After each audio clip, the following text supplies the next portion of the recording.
Okay, male reproductive anatomy continued. Uh, Penis structures. So, there, when you look at the structure of the penis, it's more than just these external structures. It has internal structures that extend behind the body wall.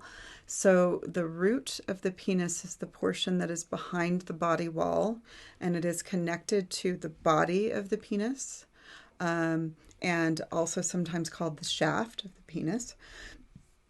And then that is connected to the glands of the penis, not GLANDS, but GLANS. Let me remind you that the skin that's covering the shaft or the body of the penis is the same skin that forms the labia minora.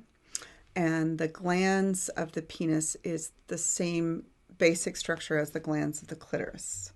And then if you look at it from a mid-sagittal section, this would be the root that is back against the body wall. This is the body or shaft of the penis, and this is the glands of the penis. Okay.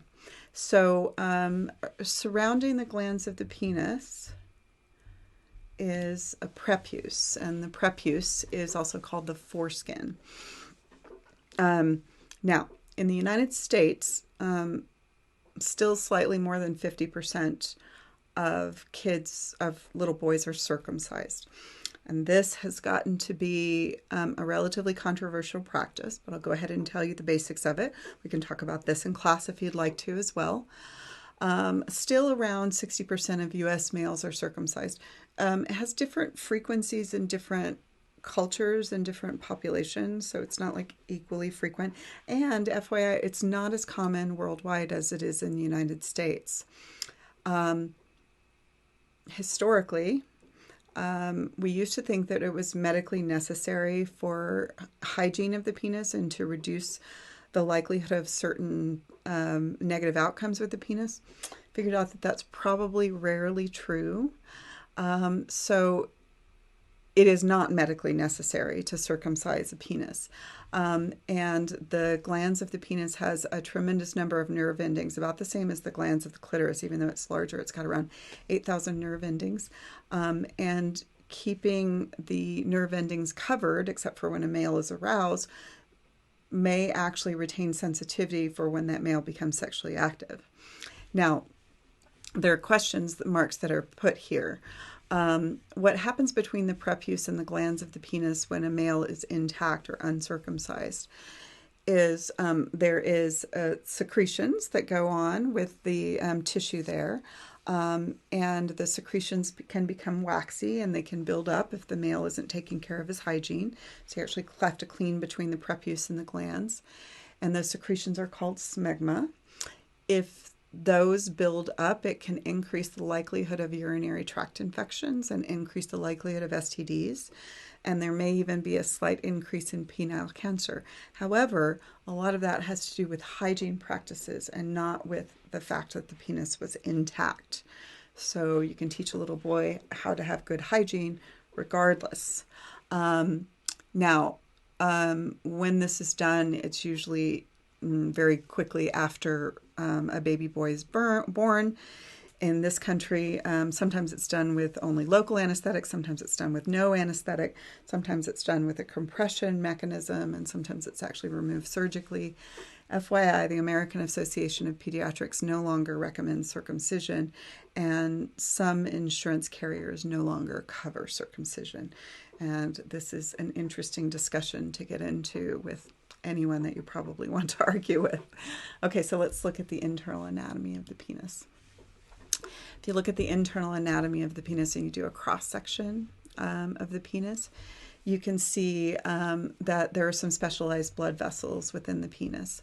So this is the top surface of the penis, right? And it's got these paired, these are erectile bodies that are homologous to the erectile bodies that formed within the clitoris, the crus, and then what formed the body of the clitoris. They are paired, and there are two of them. They are called the corpora cavernosa. Corpus cavernosum is singular, corpora cavernosa is plural. And then there is another erectile body that forms around the urethra, and that's called the corpus spongiosum. It's close to the urethra and extends into the glands or the head of the penis. Then the paired corpora cavernosa, they're more on the dorsal side. So if you look at a cross-section of the penis, it looks kind of like a monkey face or kind of like old school Kanye. So the erectile bodies, all three of these, are encased by a really strong tunica albuginea, which is connective tissue around the outside. And the tunica albuginea really limits the maximum erectile size of the penis. So how does this work? These structures right here with these big cavernous blood vessels within them, upon arousal, those start to fill up. And so notice, so the whole pool float analogy, so you've got a pool float that's smashed up against a fence, and my hand is the fence, and you start filling up the pool float, but the fence is still there. So the penis actually stands up. This figure shows you how that's primarily related to the corpora cavernosa when they're not filled with blood versus when they are. And then the erectile structures within, when a male becomes aroused, these actually get tons and tons of blood flow. And what happens is those filling up with blood actually compress the veins, which are more superficial. And so you got more blood going in than blood going out. And then the blood basically gets stuck in there, right? Temporarily. And it causes this erectile action. That's what happens there. Okay, so let's see. The blood vessels that are supplying the penis are from the internal iliac arteries. Primarily, there's another branch from the external iliac arteries.